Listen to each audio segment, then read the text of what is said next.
Shalom Bapak Ibu saudara kasih Tuhan. Kembali saya menyapa Bapak Ibu dimanapun Anda berada. Biarkan damai sejahtera Tuhan turun atas hidup setiap kita.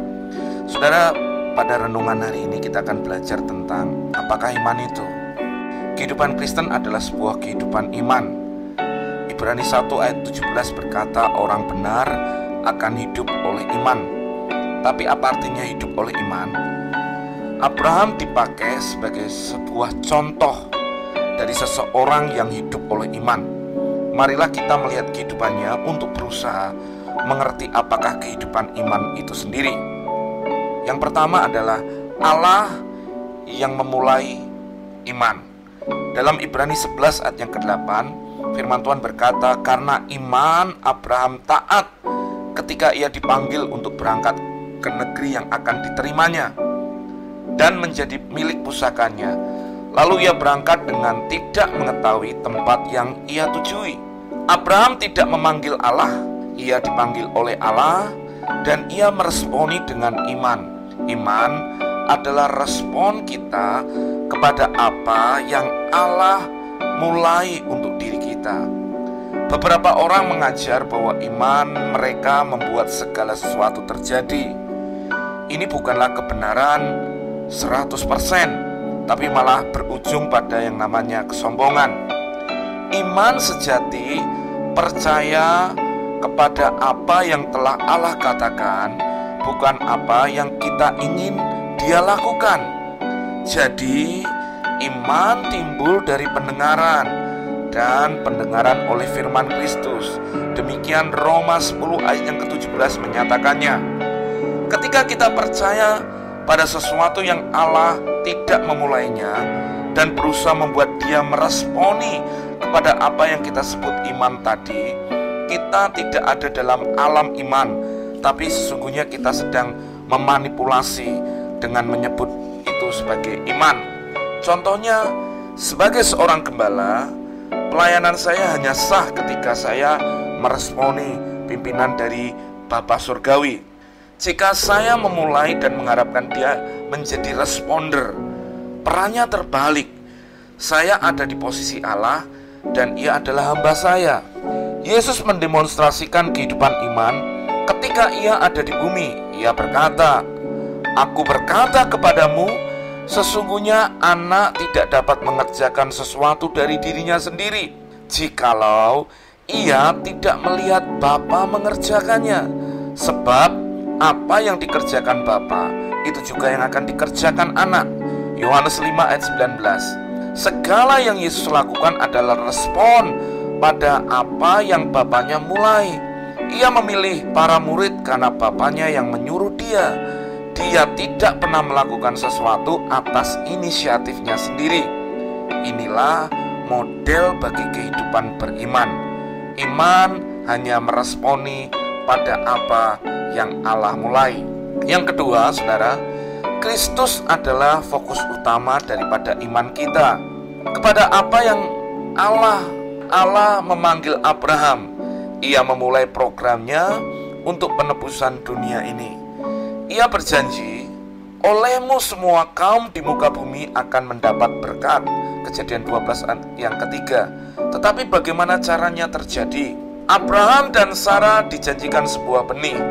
Kepada benih itulah Allah mengarahkan iman Abraham. Kristus adalah sang benih. Paulus membuatnya jelas dalam Galatia 3 ayat 16. Adapun kepada Abraham diucapkan segala janji itu, dan kepada keturunannya, tidak dikatakan kepada keturunan-keturunannya, seolah-olah dimaksud banyak orang, tetapi hanya satu orang, dan kepada keturunanmu, yaitu Kristus. Ketika Allah membagikan kepada Abraham bahwa Yesus yang akan diberikan kepada bangsa-bangsa sebagai juru selamat, Ia sedang memberitakan Injil kepada dia. Dan kitab suci yang sebelumnya mengetahui bahwa Allah membenarkan orang-orang bukan Yahudi oleh karena iman, telah terlebih dahulu memberitakan Injil kepada Abraham. Olehmu segala bangsa akan diberkati. Galatia 3 ayat yang ke-8.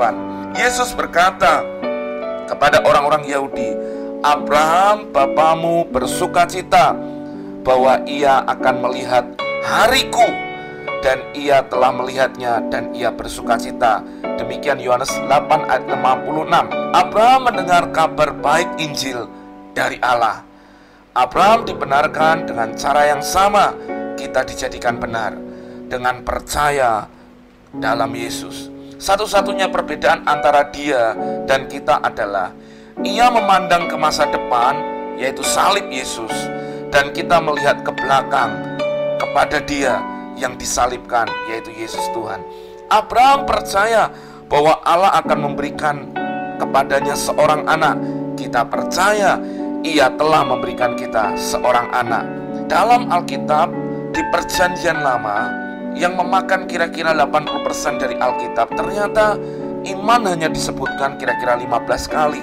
Alasan untuk inilah objek utama dari iman kita adalah Yesus Kristus, dan ia belum datang ke dunia. Tetapi tahukah saudara, di dalam Perjanjian Baru berapa banyak iman disebutkan di sana?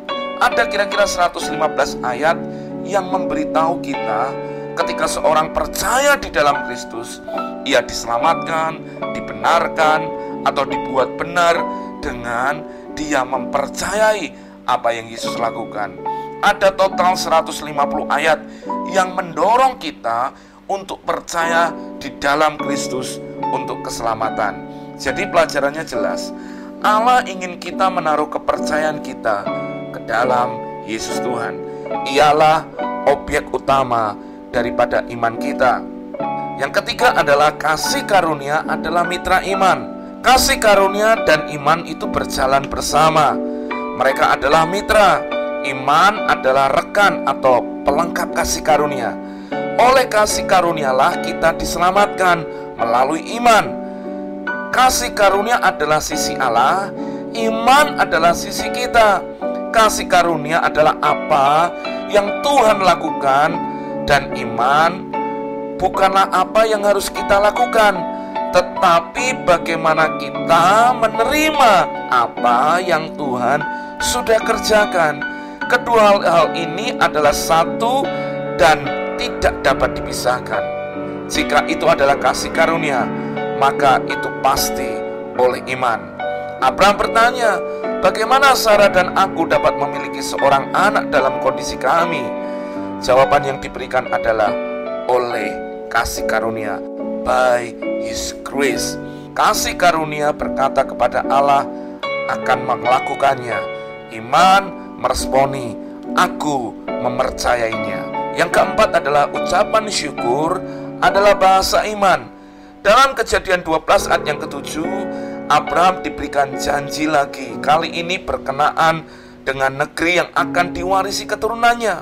Dalam respon kepada janji itu, ia membangun sebuah mezbah, Bapak Ibu, dan menyembah Allah, berterima kasih kepadanya untuk janjinya, seakan-akan ia telah menerimanya.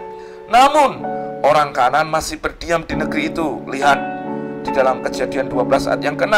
Tetapi Abraham menyembah Allah untuk apa yang ia sudah katakan dan yang akan Tuhan lakukan. Kita juga mempersembahkan korban. Sebab itu marilah kita oleh Dia senantiasa mempersembahkan korban syukur kepada Allah, yaitu ucapan bibir yang memuliakan namanya. Ibrani 13 ayat yang ke-15. Kita didorong mengucap syukur di dalam segala hal. 1 Tesalonika 5 ayat 18. Tidak hanya untuk apa yang telah ia lakukan, tapi untuk apa yang akan ia lakukan. Kita bahkan berterima kasih kepada Dia di tengah-tengah segala kebutuhan dan keperluan kita. Kita mengetahui bahwa Tuhan telah mencukupi kita. Itulah iman. Mengeluh adalah bahasa ketidakpercayaan. Kekhawatiran adalah bahasa ketidakpercayaan. Ketakutan adalah bentuk dari ketidakpercayaan. Ucapan syukur adalah bahasa iman. Bahkan meminta-minta ketika kita berdoa adalah bahasa ketidakpercayaan. Kita menyampaikan permohonan dengan ucapan syukur. Filipi 4 ayat yang ke-6. Bukan dengan meminta-minta. Sebab itu firman Tuhan berkata, bertekunlah dalam doa, dan dalam pada itu berjaga-jagalah sambil mengucap syukur. Kolose 4 ayat yang kedua. Dalam Kristus kita telah diberkati dengan semua yang kita butuhkan untuk hidup saleh.